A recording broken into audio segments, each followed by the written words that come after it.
తెలంగాణలో మూడో దశ గ్రామ పంచాయతీ ఎన్నికలు కొనసాగుతున్నాయి. మూడవ విడతలో 4159 గ్రామ పంచాయతీలకు ఎన్నికలు జరగాల్సి ఉండగా 394 సర్పంచ్ స్థానాలు, 7908 వార్డు స్థానాలు ఏకగ్రీవమయ్యాయి. దీంతో 3752 గ్రామ పంచాయతీలకు 28410 వార్డులకు పోలింగ్ జరుగుతోంది. ఈ దశలో 3752 సర్పంచ్ స్థానాలకు 12652 మంది అభ్యర్థులు, 28410 వార్డులకు 75725 మంది అభ్యర్థులు బరిలో ఉన్నారు. ఈ విడతలో సుమారు 53 లక్షల మంది ఓటర్లున్నారు. వారిలో పురుషులు 26 లక్షలు, మహిళలు 27 లక్షలు, ఇతరులు కొద్దిమంది ఉన్నారు. పోలింగ్ మధ్యాహ్నం 1 గంట వరకు జరుగుతోంది. తర్వాత మధ్యాహ్నం 2 గంటల నుంచి ఓట్ల లెక్కింపైతే ప్రారంభమవుతోంది.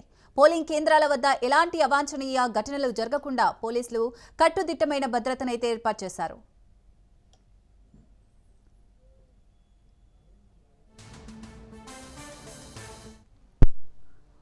ఉదయం నుంచి కూడా పోలింగ్ ప్రశాంతంగా కొనసాగుతున్నట్లుగా కనిపిస్తోంది. మనం భద్రాద్రి కొత్తగూడెంకి అయితే వెళ్దాము. నవీన్ సిద్ధంగా ఉన్నారు. నవీన్, అక్కడ పోలింగ్ ఏ విధంగా జరుగుతోంది, ఎలాంటి సమస్యాత్మక ప్రాంతాలను అయితే గుర్తించారు, అప్డేట్స్ ఏంటి? ఎన్నికలకు సంబంధించి భద్రాద్రి కొత్తగూడెం జిల్లా వ్యాప్తంగా కూడా ఎన్నికల సరళ అయితే సజావుగా సాగుతున్న పరిస్థితి కూడా ఉంది. మొత్తం 156 గ్రామ పంచాయతీలు 1340 వార్డులకైతే ఈ ఎన్నికలు జరిగేందుకు నోటిఫికేషన్ విడుదలైన నేపథ్యంలో ఏదైతే 10 సర్పంచులు ఏకగ్రీవం కాగా 245 వార్డులు కూడా ఏకగ్రీవం అయ్యాయి. అదేవిధంగా జుల్లూరుపాడు మండలానికి సంబంధించి కోర్టు నిలిపివేయడం వలన ఒక సర్పంచ్ 10 వార్డు సభ్యులకు కూడా అక్కడ ఎన్నికలు జరగట్లేదు.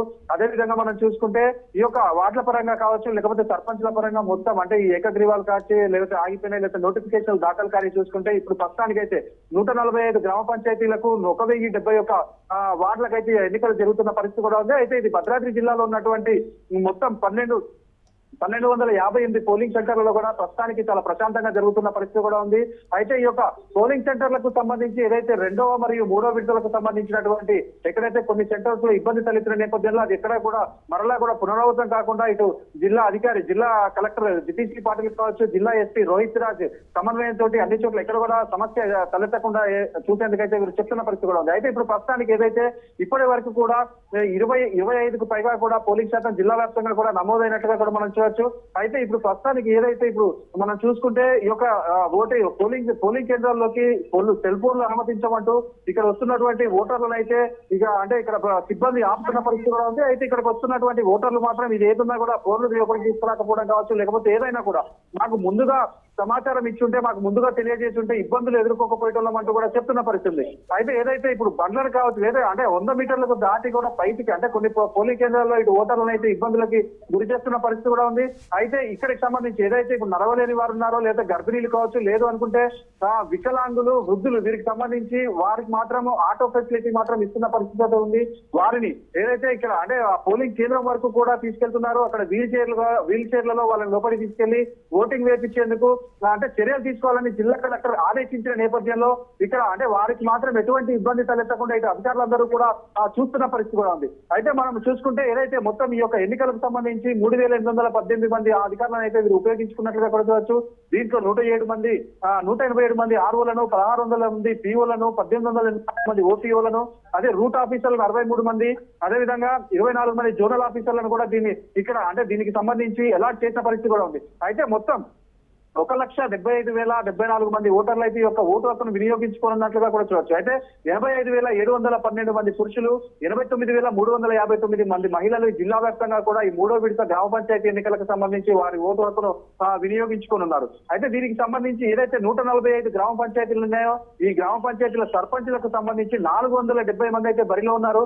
అదే విధంగా 1071 గ్రామ వార్డులకు సంబంధించి 2,802 మంది అభ్యర్థులు వారి భవితవ్యాన్ని ఈ రోజు అయితే తెలుసుకోబోతున్నారు. అయితే ఈ రోజు ఉదయం 7 గంటలు ప్రారంభమైనటువంటి ఈ యొక్క పోలింగ్ ఈ రోజు మధ్యాహ్నం 1 గంట వరకు అయితే పోలింగ్ ప్రారంభమవుతుంది జరుగుతుంది. తర్వాత 2 గంటల నుంచి ఈ యొక్క ఫలితాలు అనేటివి విడుదల చేయనున్నారు. అయితే ఏదైతే మనం 2వ విడత కావచ్చు, మొదటి విడత కావచ్చు చూసుకుంటే ఇటు చంద్రగొండ మండలం కావచ్చు, లేకపోతే ఇటు అశ్వారావుపేట నియోజకవర్గంలో వీటన్ని అశ్వారావుపేట నియోజకవర్గం మరికొన్ని ప్రాంతాల్లో కూడా ఓటర్లు ఇప్పుడు అశ్వారావుపేటలో చూసుకుంటే గతంలో మొన్న జరిగినటువంటి 2వ విడత ఎన్నికల్లో సమయం దాటిపోయినాక కూడా గోడలు దూకి అదేవిధంగా గేట్లు దూకి లోపలికి వెళ్లి వారు ఓట్లు వేసేందుకు ప్రయత్నించారు. అయితే అక్కడ ఉన్నటువంటి పోలీస్ శాఖ వాళ్ళని నిర్వహించి వారు అక్కడ అదుపు చేసిన పరిస్థితి కూడా ఉంది. అదే విధంగా అంటే ఆ విధంగా ఎక్కడ కూడా ఆ ఇబ్బందులు తలెత్తకుండా ఈసారి పటిష్టంగా పోలీస్ శాఖ అయితే అంటే వీడి చర్యలు తీసుకున్న పరిస్థితి కూడా ఉంది. అదే విధంగా కొన్ని సెంటర్లలో అంటే రెండు విడుదలలో కూడా ఆర్ఓలలో వాళ్ళ సమస్య వలన ఏదైతే ఇప్పుడు గుర్తులు కూడా మారిన పరిస్థితి కూడా ఉంది. ఇప్పుడు చెర్ల మండలంలో కానీ లేకపోతే చంద్రకొండలో కానీ ఈ యొక్క గుర్తులు మారి అభ్యర్థులు అనేక అంటే వారు ప్రచారం చేసుకున్నది ఒక గుర్తుపై, అదే విధంగా అక్కడ పోలింగ్ సెంటర్ కి వచ్చేసరికి వారికి మరో గుర్తు ఉండటంతో వారైతే కంగుతిన్న పరిస్థితి ఉంది. అటు అధికారులకు వచ్చి జిల్లా కలెక్టర్ కూడా వాళ్ళు ఫిర్యాదు చేసిన పరిస్థితి కూడా. అయితే మూడో విడతకు సంబంధించి అటువంటి సమస్య ఎక్కడా కూడా తలెత్తకుండా వారికి క్షుణ్ణంగా వీటికి సంబంధించినటువంటి మొత్తం ఏర్పాట్లు చేసిన పరిస్థితి కూడా మనం చూసుకోవచ్చు. అయితే మనం చూసుకుంటే ఈ యొక్క మూడో విడతకు అంటే రెండో విడతకు సంబంధించి భద్రాద్రి కొత్తగూడెం జిల్లా వ్యాప్తంగా 82% పైగా ఈ యొక్క పోలింగ్ నమోదైంది. మూడో విడతలో అంతకు మించి ఎక్కువే పోలింగ్ నమోదవుతుందని అధికారులు అయితే ఆశాభావం వ్యక్తం చేస్తున్నారు. Right, thank you Naveen.